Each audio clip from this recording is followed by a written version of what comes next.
ભાવનગર શહેરમાંથી આસ્થા ટ્રેન અયોધ્યા જવા માટે રવાના કરવામાં આવી હતી।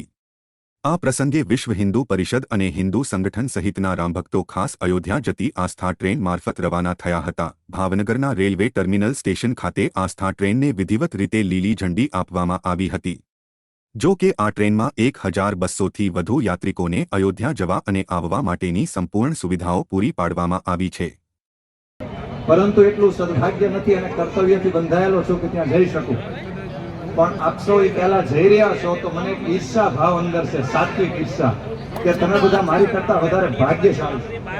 ત્યારે જે લોકો આમાં નિમિત્ત બની રહ્યા છે અને જે લોકો જઈ રહ્યા છે એને ખાલી એક વાક્ય કહું છું, વધારે મારે ખાલી કહેવું નથી, કે વિશ્વના ઇતિહાસમાં પ્રથમવાર એવું બન્યું કે